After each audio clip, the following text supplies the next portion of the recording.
Hello everyone, welcome back to my channel. আশা করি তোমরা সবাই খুব ভালো আছো। আমিও খুব ভালো আছি। আজকে আবার চলে এসেছি নতুন একটা ব্লগ নিয়ে। তো দেখো, আজকে আমি সেজে নিয়েছি। আজকে ছিল আমার রুমমেট, মানে আমি কলেজে থাকাকালীন যার সাথে থাকতাম, যে আমার রুমমেট ছিল, তার কয়েকদিন বাদেই বিয়ে। সেই বিয়ের জন্য আজকে ওকে আমি আইব্রো ভাত দেবো। এই যে আমার বান্ধবী এই চলে এসছে, আজকে ওকে নিয়ে নিয়ে যাবো আমি আইব্রো ভাত খাওয়াতে। ভেবেছিলাম বাড়িতেই আইব্রো ভাত দেবো, বাট হয়ে ওঠেনি। তো চলো, আমরা এখন যাচ্ছি বাবু কালচারে। তো আমরা গাড়িতে উঠে পড়লাম আর আমরা রওনা দিলাম বাবু কালচারের উদ্দেশ্যে। বাট সেদিনকে ভাগ্যটা এতটাই খারাপ ছিল যে ওদের কিছু কিচেনের ইস্যুর জন্য বাবু কালচারটা সেদিনকে বন্ধ ছিল। তো সেই জন্য আমাদেরকে আবার ফিরে যেতে হলো। তো এবার কোথায় যাই, তাই ঠিক করলাম ঠিক আছে, যাদবপুরের কাছাকাছি ভূতের রাজা দিল বর রেস্টুরেন্টে, যেখানে আমি পয়লা বৈশাখেও গিয়েছিলাম, সেখানেই ভাবলাম যাব। বাট আমার মনটা খুবই খারাপ হয়ে গেল, কারণ আমি ভেবেছিলাম বাবু কালচারেই ওকে আইব্রো ভাতটা দেবো, বাট আমি জানতাম না যে বন্ধ হয়ে গেল। এই যে আমরা চলে এলাম ভূতের রাজা দিল বরে। এখানকার অ্যাম্বিয়েন্সটাও খুব সুন্দর। আর এখানে ground floor and first floor দুটো জায়গায় বসানো হয়। তো আমাদের ফার্স্টে গ্রাউন্ড ফ্লোরেই দিয়েছিল, বাট যেখানে এই জায়গাটা একটু অন্ধকার ছিল বলে আমরা প্রেফার করেছিলাম যে ওপরে যেখানে রাজ দরবারটা আছে সেখানেই দেওয়ার জন্য। তো আমরা ওনাদেরকে বললাম যে আমাদেরকে উপরে বসানোর জন্য, বাট ওনারা বললো আপনাদেরকে একটু ওয়েট করতে হবে। তো আমরা বললাম ঠিক আছে, আমরা ওয়েট করব, কারণ এখানে আইব্রো ভাতটা দিলে অতটা ভালো ফটো কিছু আসতো না। তাই এই যে আমরা এখন ওপরে চলে যাচ্ছি। আর ওপরের এই জায়গার অ্যাম্বিয়েন্সটাও খুব ভালো ছিল। এখানে দাঁড়িয়ে অনেক ছবি টবি তোলা যায়। এখানে খুব সুন্দর করে আলপনা ডিজাইন করা ছিল। তো আমরা এখন ওপরে চলে গেলাম। আর এই দেখো ভেতরে খুলছি যখন, এখানকার অ্যাম্বিয়েন্সটা খুবই সুন্দর। এখানে পুরো লাইট আছে আর ফটো খুব সুন্দর ওঠে এখানে। আমরা আগের বার এসে এখানেই বসেছিলাম। তো আমরা এখানে এখন চলে এলাম। এই দেখো, তোমাদেরকে অ্যাম্বিয়েন্সটা আমি ঘুরিয়ে দেখিয়ে দিচ্ছি।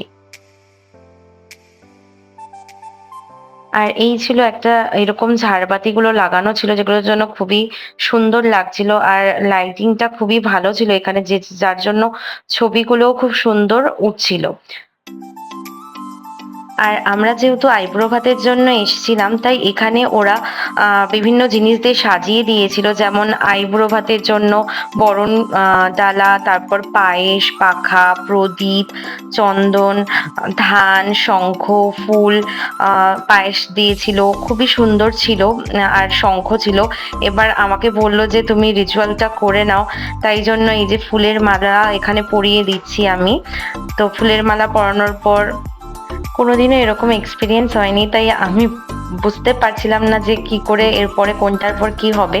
ওরা একবার আমাকে শিখিয়ে দিয়েছিল, তো আমি আবার ভুলে গেছি, যেহেতু কোনোদিনও এরকম কিছু করিনি।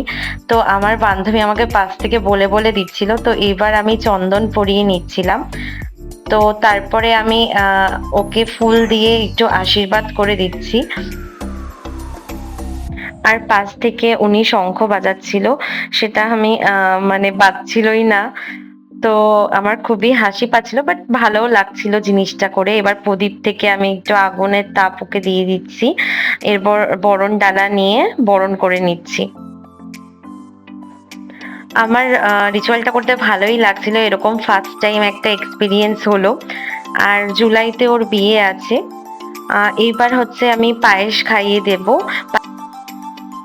আর আমার তো মনেই থাকছিল না কোনটার পর কি করব। আমি তো আগে পাখা দিয়ে হাওয়া দেওয়া স্টার্ট করেছিলাম, কিন্তু ওরা বললো যে না, আগে খাইয়ে তারপরে সবার লাস্টে পাখা দিয়ে হাওয়া করে দিতে।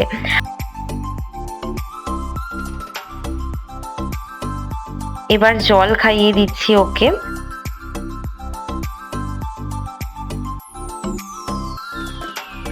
এবার এলো ওই পাখা দিয়ে হাওয়া দেওয়ার রিচুয়াল।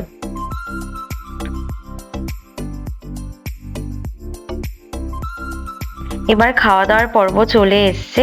আর এখানে আমি ওর জন্য মহারাজার থালিটা অর্ডার দিয়েছিলাম। আর এক্সট্রা আমি অর্ডার দিয়েছিলাম আমপানা অ্যান্ড চিতল মাছের মুইঠা।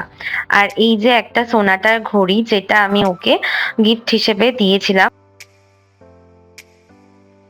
আর এখন ওকে আমি একটু খাবার খাইয়ে দিচ্ছি। আর খাবারের মধ্যে ছিল ৫ রকমের ভাজা, কড়াইশুঁটির কচুরি, আলুর দম, ফিশ ফ্রাই, ভাত, পোলাও, পাঁপড়, ডাল, এঁচোড় চিংড়ি, চিংড়ি মাছের মালাইকারি, ইলিশ মাছ, মাটন, চাটনি, মিষ্টি, দই, পাঁপড় অ্যান্ড চিতল মাছের মুইঠা, আমপান, আর ছিল পান। আর এই যে এই ঘড়িটা আমি ওকে গিফট করেছি সোনাটার। তো এখন আমাদের খেয়ে দিয়ে বাড়ি ফেরার পালা। আর আজকের ভিডিওটি কেমন লাগলো তা অবশ্যই লাইক কমেন্ট শেয়ার করে জানিও, আর পাশে থাকা বেল আইকনটি প্রেস করে দিও। আজকের মতো টাটা, বাই।